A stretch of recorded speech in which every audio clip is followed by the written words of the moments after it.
I squealed louder than I meant to, and immediately slapped my hand against the side of my neck. I knew it was coming, and I knew it would hurt, but it still caught me off guard.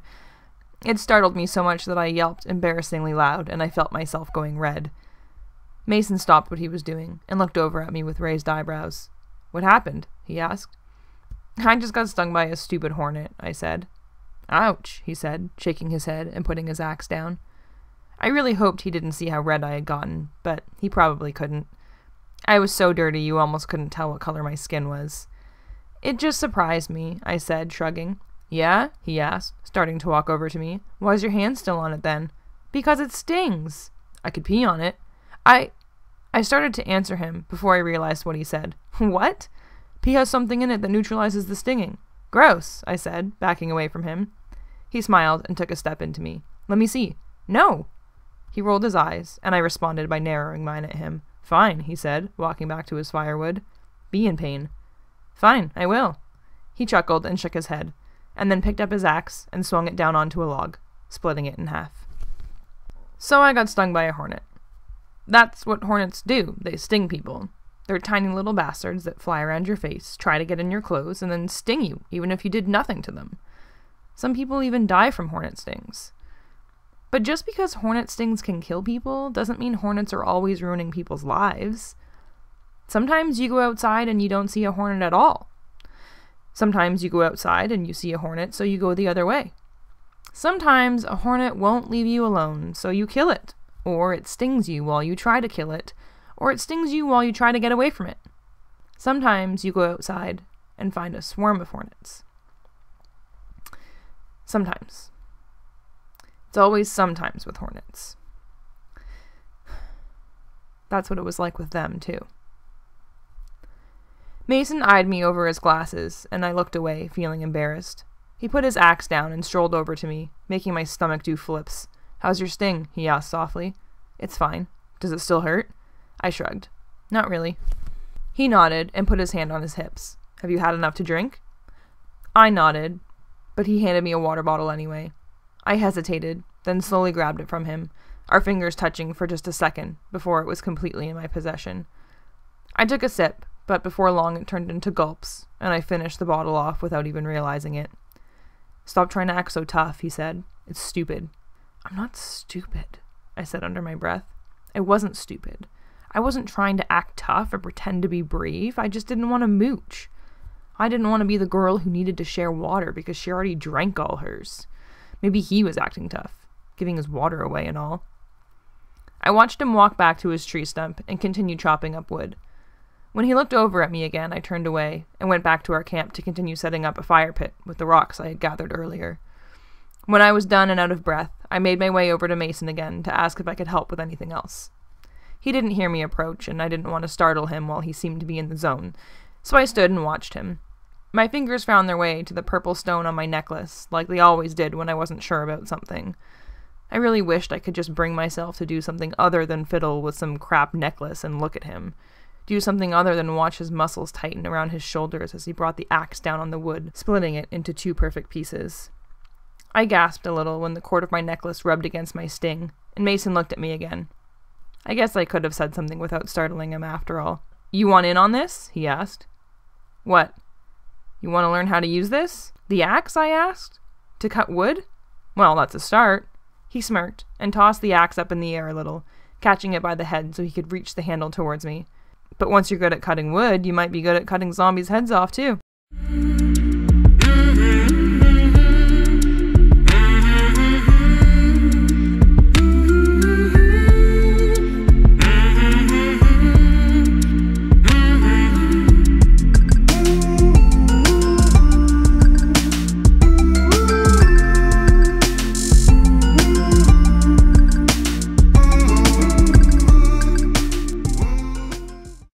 I feel like I need to offer some kind of explanation, but to be totally honest, I don't really have one.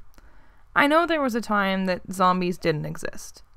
I know there was a time that big factories made all the things you needed, and people had jobs that paid the money, and they used the money to buy the things from these factories. I know that was a time that used to be real, but it was never real to me. It might have been real to my grandparents, but I wouldn't know. I never met them. I've met a lot of people over my 19 years, but I'd never stay with anyone as long as I had with Mason. My parents and I were always traveling. Anytime a place started to run dry or people got too close to us, we packed up and went to a new place. We scrounged houses for canned goods and old grocery stores that still had things left, but like I said, the time without the zombies was before ours. So almost everything was always gone. My parents were pretty good at finding stuff, though. Things like bomb shelters and food banks in old small towns that other people never thought to look for. So we were never too hard off. We were never too concerned about eating because my parents had learned long ago where the good stuff was hidden. They never let anyone get too close to us, though, because they had trust issues. They kind of passed it along to me, too, but I think I was still more trusting than they ever were, or ever wanted me to be. You can never tell when someone wants to be your friend, my dad would say, or when they just want to kill you for what you have. I would just nod at him, and let him have his beliefs that no one in this world was good except for us three. But I knew there were other good people out there somewhere. There had to be. Mason stood behind me, and gently wrapped his arms around mine, gripping the axe between my fingers. He smelled sour with sweat, but then again, so did I. He had never stood so close to me before, and I almost pushed him away purely based on the way my parents had raised me, but I knew he was only trying to help. So I tried to focus on the axe in my hands rather than on his breath in my ear. "You're strong," he started, "so I know you can get it through the wood. You just need the proper technique."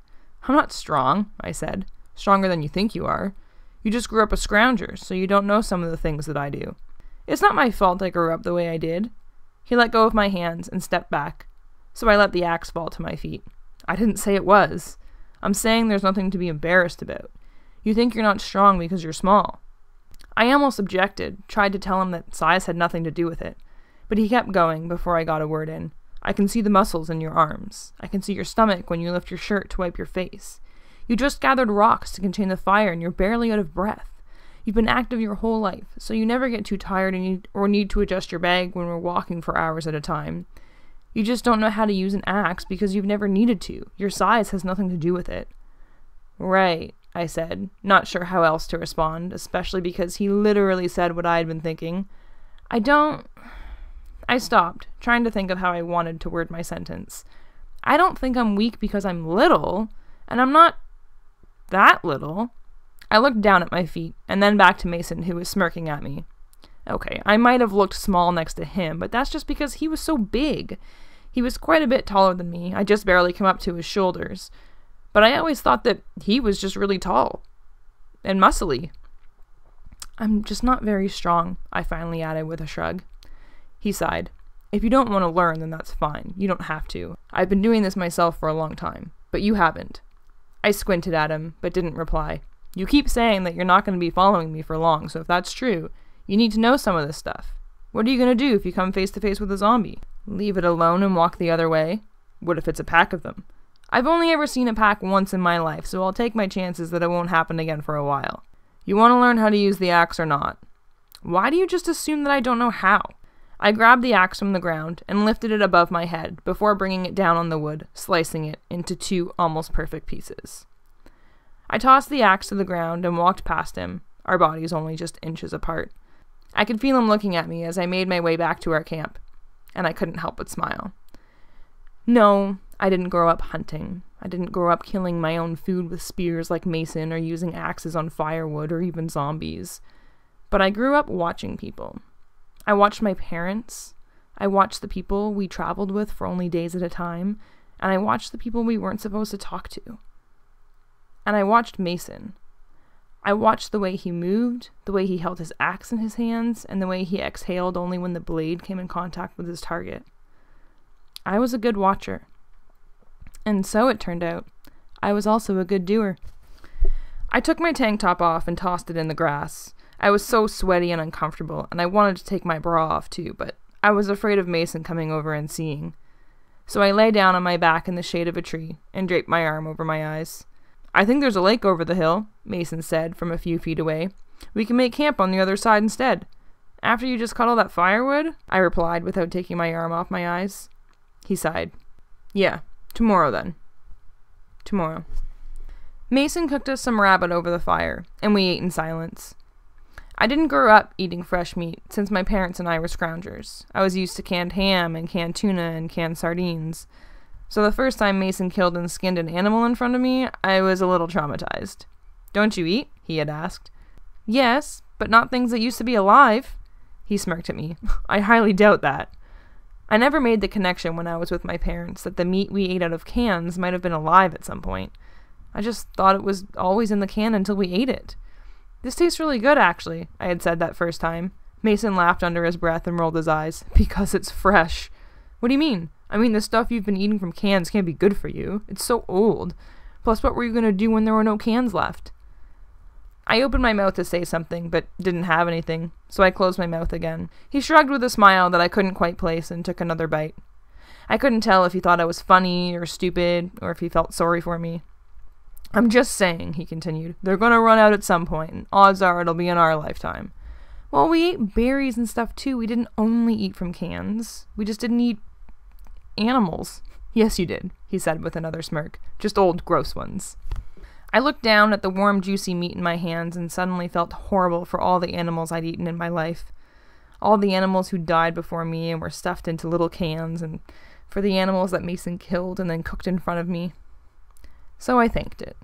I brought the meat close to my mouth, but before taking another bite, I apologized, and I thanked it. It made me feel a little bit better. And I thanked my meal now, quietly, hoping that Mason didn't hear me.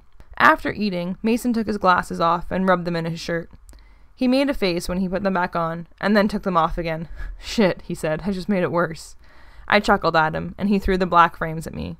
I caught them before they hit my face. "Hey!" I shouted playfully. "Shh!" He put his hand out, and I held my breath, listening for what he had heard. We waited quietly for a few minutes, and when we didn't hear anything else, he put his arm down. "Sorry," he said. "Thought I heard something." We both sat and watched the fire for a little bit, the crackles of the flames on the wood breaking the silence between us. Mason smiled in my direction, and something inside of me almost made me ask him a question. But I didn't know what to ask. I just had something tugging at me, pulling me to be closer to him. Instead, I looked past the fire, at the trees filling the landscape in lush greens. There were fewer trees over here than we had seen in the past few days, and they got farther apart as they climbed the hill in the distance. I let myself take a moment to admire it all, the sun setting across the tops of the branches, and the leaves looking as if they were glowing. I went into my canvas canopy that I had strung up from 2 trees when it was still light out, but Mason stayed out by the fire. He never slept under a shelter. I didn't know how he did it, sleeping out in the open.